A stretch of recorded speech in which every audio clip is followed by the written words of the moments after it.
Rejoice, everyone. We're back. Happy New Year, I think. It should be a New Year. Ish. Might be a few days out, I think. Yeah, ish. It's 2022 at this point, folks, if you're watching this. Hopefully. Unless Sekhie fucks up. Hey, these are our best earners, boy. You think I'm fucking up on this shit? Like, we have gotten more views from these React videos than we have ever gotten on all of our content put together. By the way, shameless plug, go watch our other videos. If they're from this season, they're actually good. Fuck you. Well, you'll hear more of me, and I know that's what matters. Well, We all know you're here for me. My name is what pops up in the search bar. Well, this week, we did Beni-Enma, in honor of the New Year, since she's pretty much Fate's New Year's servant. Man, it's a good thing that I am not actively playing the game, or I would spoil the shit out of myself. Now, I had to instruct you kind of weirdly on this one. I didn't tell you to look up Beni-Enma. You told me to look up Shirita Kuzu Shiritame or something? The tongue-cutting Suzume. sparrow. Yeah, I think it's Shirita Kuzu Suzume or something. And that's because this character is technically a Fate original character, because it's a combination of a bunch of different elements and stories from Japanese Buddhist folklore. Mm-hmm. So this is Beni-Enma. Fucking adorable. I wish her shirt went down further. Oh, I like that. I like the colors. Is that because of the whole sparrow thing? Yes. Oh, So, pretty colors. the closest thing you have to Beni-Enma being directly based off of another, hang on. There should be or not. I don't see it here. Maybe she doesn't have an April Fool's. No, she definitely has one. I just don't see it here at the moment. Searched in another tab. Eh. Don't be lazy, Knick-Knack. You'll see it in the thumbnail. Oh my god, show Sekhie. Let her react. That's the point of these videos. Oh, bug. Congratulations, folks. You just saw firsthand Sekhie's fear of bugs. I missed it. I don't know where it went. Here you go. Here's your Beni-Enma. Oh, April Fools. that's adorable. I love it. Oh, I didn't even notice her little hat is like a fucking sparrow. She's got a lot of sparrows. That is the cutest thing ever. Oh my god, I want one. I want one so bad. How familiar did you manage to make yourself with the tongue-cutting sparrow? Well, I've read both the Japanese version of this and the version that was published in the Red Book of the Pink Book of Fairies, or the Pink Fairy book, which was a part of a 25-book amalgamation of fairy tales from around the world, published by a Scottish poet and writer. So I've read both an anglicized version and the Japanese version. But that's, and I mean, obviously, I am familiar with Japanese mythology, mostly because I actually really like Japanese horror. Surprisingly, I like the scary stories. I think they're cool, and I love learning about the different oni. Well, it's always interesting because they bake a lot of their yokai into their horror. Exactly, and their yokai are really interesting to me. But you know the general gist of it. A young sparrow gets injured. This woodcutter brings it home, feeds it, but the wife is greedy, so she tosses it out. He goes to find them, the birds, finds a bunch of birds. They offer him a choice after dancing with him between two baskets, light and small. He picks the small because he thinks it won't be so heavy. He gets home, it's full of treasure. The wife is overcome with greed. She goes out to get the big basket, and she's told, don't open it till you get home, but she opens it early, and it's full of venomous snakes. Yep. You'll also remember in different variations of the telling, the sparrow had its tongue cut out. Yeah. That's where the story name comes from. Yeah. Well, this is the sparrow. That's fucking adorable. This is the cutest thing ever. Like, genuinely. This is cuter than Fran. In my humble opinion, of course. The colors appeal to... I have magpie brain. This is, colorful and cute. This appeals to my magpie brain. Well, what's going on here is the sparrow is actually... This is where the fate stuff comes in. It's a young girl from that time period. I don't know the exact year. Don't question me. Who was an orphan, I believe.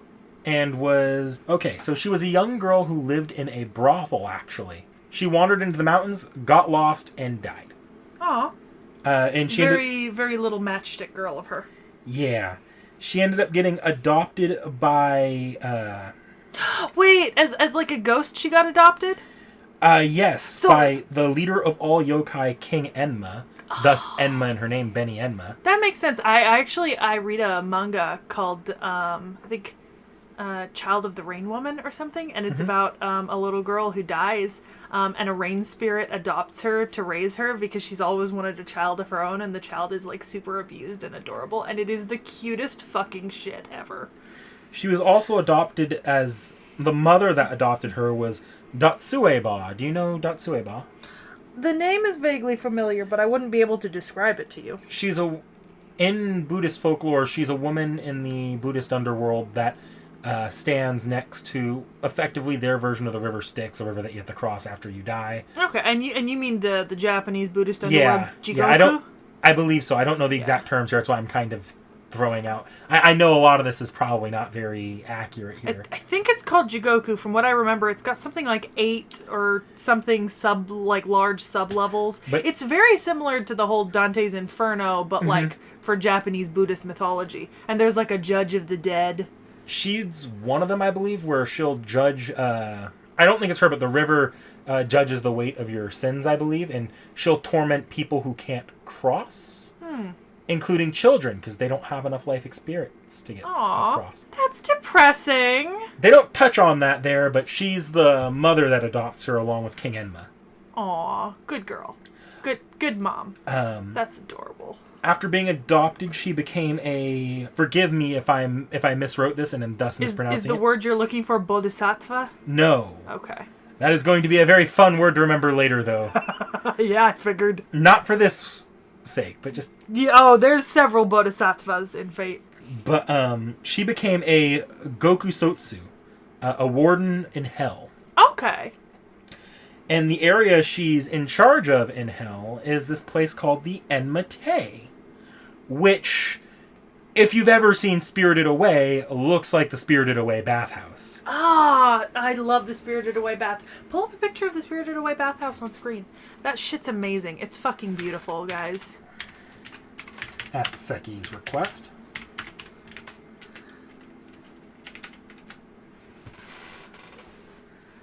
Look, it is a stunning visual. Like, fucking Ghibli did amazingly. Let me see if I could find the Enma-Tei for comparison. You'll probably see the map from the event.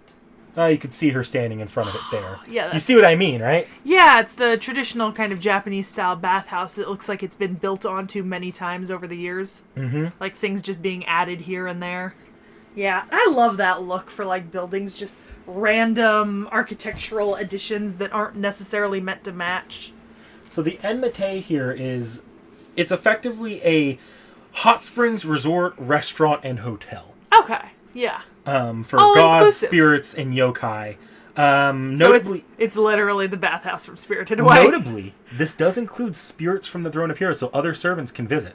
Awesome! Wait, oh my god, her and Fran should have, like, spa days together. I don't remember if that happens or not. Well, no, but they both want the love of a parent. There were a lot of servants in that event. Yeah, but they both want the love of a parent, and they're cute little girls. They should totally have, like, spa Sundays together. I'll describe Beni-Enma's personality in a second. Oh dear, is it not going to mesh with Fran?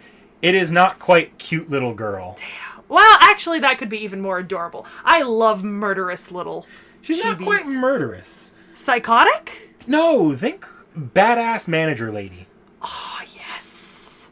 But notably, she's taken a few apprentices amongst heroic spirits, including Tomomo no Mae and Kiyohime. Hey, I know both of those characters, actually more than just a little, because I had both of them in the campaign for a while. I no longer have Tomomo no Mae. We had both Caster and Berserker. Oh, and I believe she also took Suzuka Gozen, but I could be wrong on that one. I don't know if you know that one nearly as well.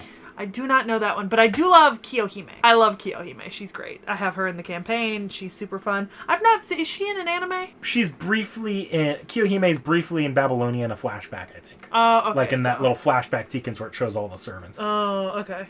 But I think that's the extent. And she's probably in the Solomon movie for a brief role. Okay. Beni-Enma, particularly what she was teaching there, were skills needed for housewives. Okay. So she how to hide a body, how to butcher a human being, how to do the taxes once your husband's dead, how to pretend to be a wealthy widow. Well, her most hellish classes were cooking. Okay.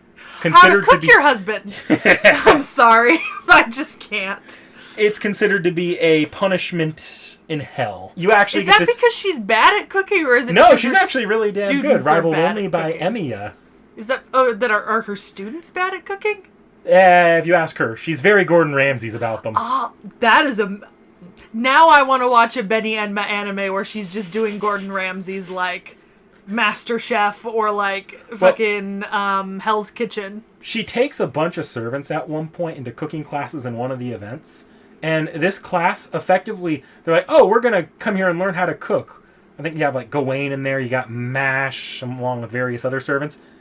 Next thing they know, they wake up on an island and are being attacked by monsters, all to help them learn how to cook. And they come out of it scarred for life. So it's very Hell's Kitchen. I want to see this as an anime.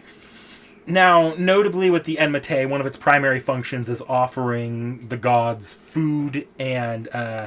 if my memory serves me right, I couldn't quite find this to verify it from the event. I'll find out in a few weeks, probably. QP, which is an in-game currency. If you want a quick preview for what that event was like, someone ate the god's feast, and now Beni-Enma is deeply in debt. Look, I mean, I have a point here to make. Gods kind of have it good, considering that, like, food and alcohol are, like, the main thing sacrificed to them. Like, they kind of just get to, like, sit up there and not do a whole lot, but just be blamed for everything, but then also be given, like, food and alcohol constantly. Not gonna lie, seems like kind of a good shtick. Fake gods are assholes, but... Well, I mean, most gods are assholes. So, yeah, that's Beni-Enma in a nutshell, as far as the history and personality go. You'll find, like, your first thought here was definitely that she was very cutesy, a Fran-like character. No, she's more Gordon Ramsay's than a little girl. Okay, but, like, chibi Gordon Ramsay. Yeah. That would be fucking adorable. By the way, you haven't told me what class she is. She is a saber. Oh, is she only a saber? Yes, actually, in theory, she shouldn't even be able to be a heroic spirit, so she shouldn't be able to be a servant. The circumstances in FGO, though. I mean, look at Emiya. Well, even more so than Emiya. Emiya's at least got circumstances that are repeatable. Beni-Enma literally can only be a servant in FGO as far as I know. Okay, well, either way, so she's just a saber, nothing else. Yeah, at the moment. She has no alternate forms. Alright. So I figured why not go through some of her abilities here. One of her first abilities is called ventriloquism. This is in reference to when she had her tongue cut out. She's actually still able to speak even if her tongue were to be cut out. Or if she were to be muted. Yeah, she can throw her voice. Yep. Yeah. The next one is increation. We actually have no flavor text on this, but I presume it's her Enma-Tei. Just like, or it's either she can pop up the Enma-Tei or she can turn any establishment into an inn, restaurant, and hotel. She's got this one I wanted to include in here, even though it's a generic ability called Mind's Eye Fake. It's only notable because it is technically the same exact ability that Sekhie Kojiro has. And Sekhie Kojiro's legend, if you remember your Stay Night at all, is that he can cut 3 swallows down in one strike. Mm-hmm. Basically, she wants to kill him with his own ability. Fair, valid. The next 2 are ones more referencing the tongue-cutting sparrow legend, the Star Basket Large and Star Basket Small. Mm-hmm. You can pretty well guess what those are, I think. Yeah. Small helps your allies. Large you throw at your enemies to... Referencing the baskets that the woodcutter and his wife got in the that version of the fairy tale. Yes. For the noble Phantasm, at least for this first one, I think I'm going to read the description directly from what's listed on the wiki here. Mm-hmm. She summons a wicker basket that calls forth a maelstrom and unseals it. From inside the Hyaki Yagkyo, which are actually sparrows, emerge and disorient the enemy, sealing them in the basket.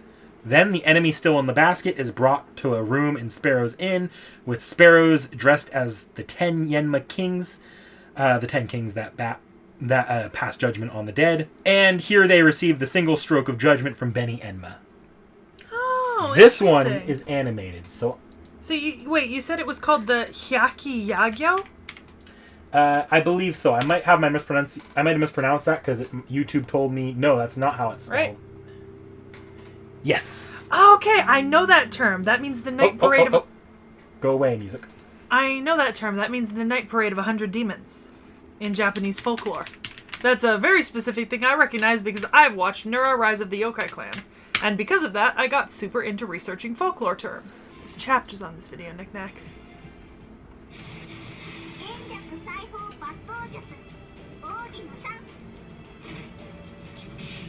Yeah, that's a night parade of like 100 demons.